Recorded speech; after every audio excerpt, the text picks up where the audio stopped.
हमारे ब्रज में राम जी की कथा तो बस 2 लाइन में है।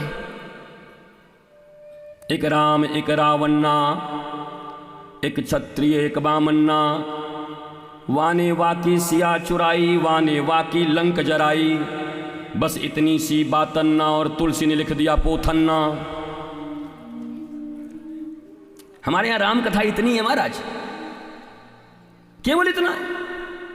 एक राम एक रावण, अब एक ये वो, एक ने एक के लंका में आग लगाई, एक ने एक की सीता चुरा ली, बस इतनी सी बातन्ना, पर तुलसीदास ने लिख दिया पोथन्ना। इतनी सी कथा है राम की, भारत का बच्चा बच्चा जानता, और भला हो रामानंद सागर का, उसके बाद तो सब जान गए।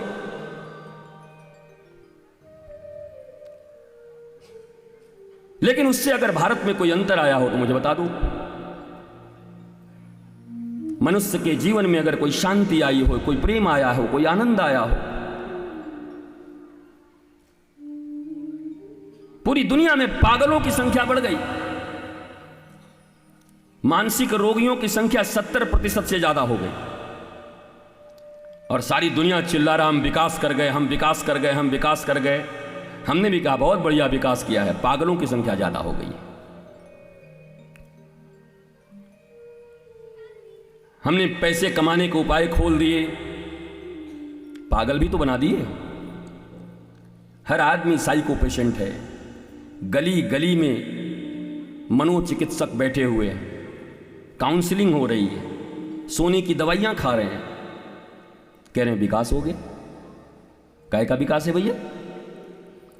विकास तो तुम समझे जब चैनपुर के जैसे ऐसा कोई गांव मिले, इतना सुंदर निधिवन बना यहां पर, निकुंज वन। आप देखिए, जाकर दर्शन करिए, आम के वृक्ष लगे हैं, खेत हैं, मौज है। शहर में तो कबूतर खानों में रह रहे, आपने देखा है शहरों का 50 मंजिला टावर, उसमें से शाम को बस कबूतर की तरह निकलते हैं अपनी खिड़की में, बचपन में आपने देखा हो गांव में ऐसे 50-60 खाने का बनाते हैं लकड़ी का, हर कबूतर आकर उसमें घुस जाता है।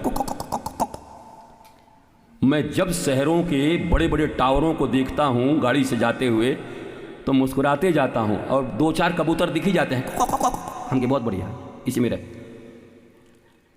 शहर गया था गांव छोड़ के, सूट बूट में लंदन गया था बेचारा, कबूतर की जिंदगी पाई, निकल नहीं पाता उससे, तरस के मर गया कोरोना में अच्छे सांस लेने के लिए।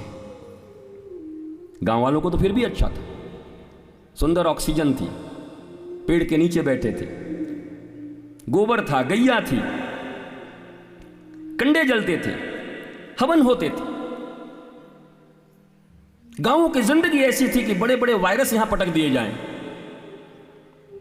और भारत कृषि प्रधान और गांव प्रधान देश था, जहां सामूहिक परिवारों का समायोजन होता था। 70-70 लोगों के एक परिवार होते थे, बीच में तुलसी का बिरवा लगा रहता था आंगन में, उधर से बड़ी दादी निकलती, इधर से छोटी दादी निकलती, उधर से बड़ी काकी, उधर से छोटी काकी, और चुन्ने मुन्ने तो कितने जैसे छोटे, खुलकुल खुलकुल खिलखिलाता हुआ आंगन था। सुंदर पर्व थे, राग रंग थे, त्योहार थे, रस थे। अब हम दो हमारे दो, वो भी जिसका नसीब हो, नहीं तो हम दो और पूरे डॉक्टरों के पास मांगते हमको दो, एक दे दो, हमको दो, हमको दो। वो हम दो हमारे दो भी नहीं। और अब हालत कैसी है? एक किसी ने लिखा कि कुछ दिन के बाद पति पत्नी साथ रहेंगे तो कहेंगे हम लोग सामूहिक परिवार एक साथ रहते हैं, क्योंकि वो भी बड़ी कठिन है आने वाले समय में एक साथ रहना, वो दोनों भी अलग अलग हो जाएंगे। हमने तुलसी खो दिया, हमने बिरवे खो दिए, हमने आनंद के स्थान खो दिए, हमने रामायण खो दिया, हमने कृष्ण कथा खो दी, हमने भागवत खो दी, हमने गीता खो दिया। रामायण के आधार पर चलने वाले परिवारों की कल्पना जो हमने की थी वो नष्ट हो गया। इन विदेशियों के चंगुल में फंस करके केवल भौतिक सुख के लिए हमने अपने शास्त्रों को, संतों को और अपने उज्जवल जीवन को नष्ट कर दिया। मेरे प्यारे चैनपुर वासियों, मैं तुमसे ज्यादा सुखी किसी को नहीं मानता, क्योंकि मैं सारे देश दुनिया में घूमते रहता हूं, उन कबूतरों की जिंदगी भी देखता हूं, पर यहां आकर के तुम्हारे गांव में लगे हुए सरसों के फूल, सुंदर क्यारियां, सब्जी की खेती, अच्छे आम के पेड़, और तुमको लगता होगा कि काश मैं शहर चला जाता। हे भगवान, तुम्हारी बुद्धि को भगवान बचाएं, क्योंकि सारे शहर के लोग भाग रहे हैं गांव की ओर। अब सप्ताह में एक दिन जाते हैं किसी गांव के बड़े रेस्टोरेंट में। गांव में अब रेस्टोरेंट बन रहे हैं पेड़ों के बीच में। 10-10 हजार 20-20 हजार रुपए दे करके अपने परिवार के साथ एक दिन जाके, कितना ऑक्सीजन है। भिखारी आदमी, ऑक्सीजन भी नहीं है इसके पास, बताओ।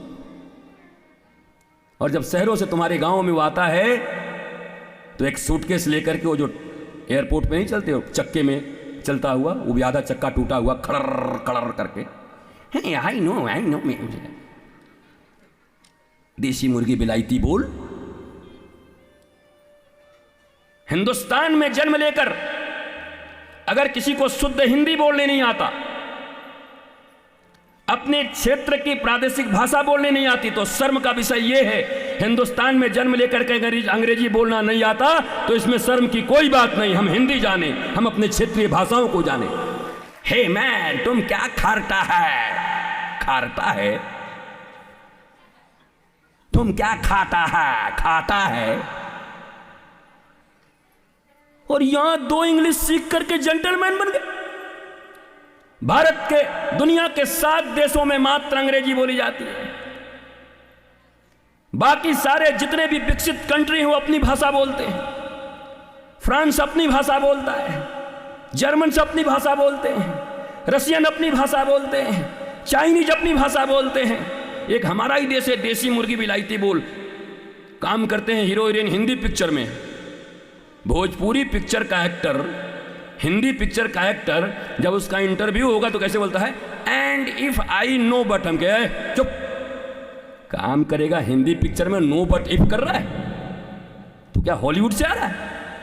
सारी फिल्में हिंदी में, इंटरव्यू अंग्रेजी में चल रही हैं। ये खिचड़ी वाले लोग। मैं अंग्रेजी की बदनामी नहीं कर रहा, सीखो।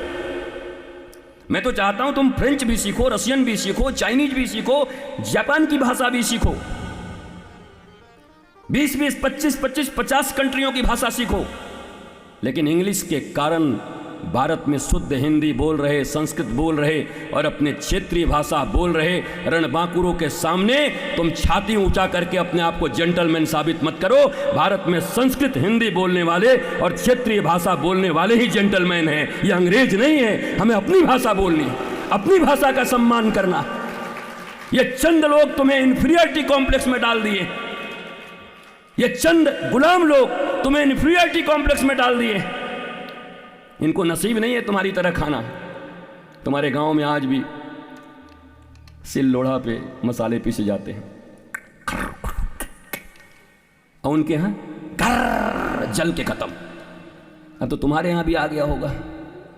चैनपुर में मिक्सी की कमी थोड़ी होगी, न लावे तो पति को जिंदा रहने दोगी। तुम्हारे सिल लोढ़े थे, तुम्हारे वो चक्कियां थी। सुबह सुबह दादी नानी उठ करके घर घुर घर घुर घर घुर, और 70 साल की नानी के दांत भी चकाचक रहते थे, बाल भी पूरे नहीं पकते थे। और नानी निकलती लगता 2-4 भैंस अगर लड़ जाए गैया आपस में तो अलग कर देती थी।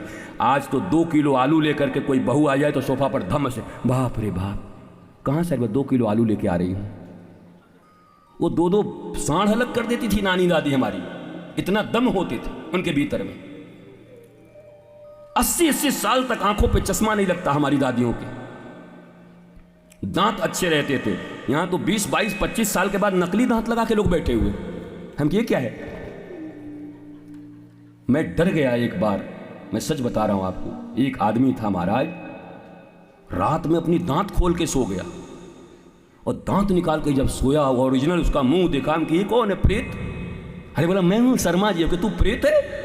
बोला आज तक किसी को बताया नहीं था, सब दांत नकली है। इनके दांत नहीं, पचाने की आंत नहीं। दुनिया में अब इनके कोई साथ नहीं। अकेलेपन के शिकार हैं ये लोग, सब लोग। हम सबके लिए कर करके मर गए, हमारे लिए कोई नहीं करता, सबकी शिकायत यही है। ज्योतिष बनना बड़ा आसान है, मैं 12 पॉइंट तुमको बता दूंगा, तुम भी ज्योतिष बन जाओगे। बस पहले जैसे आदमी आवे, पहला पॉइंट, आओ आओ ठाकुर आओ, आइए। हाँ, धन आपके पास आता तो है लेकिन टिकता नहीं। बाबा सही बोल। आप जितना करते हैं परिवार के लिए, बाहर वालों के लिए, उसके अनुरूप आपको यश नहीं मिलता है। गुरुजी एकदम सही बोल रहे हैं आप। 12 बोलते बोलते तो दंडवत हो जाएगा तुम्हारे भीतर। उसके बाद ले लो माल जितना लेना है, और हम ठीक कर देंगे।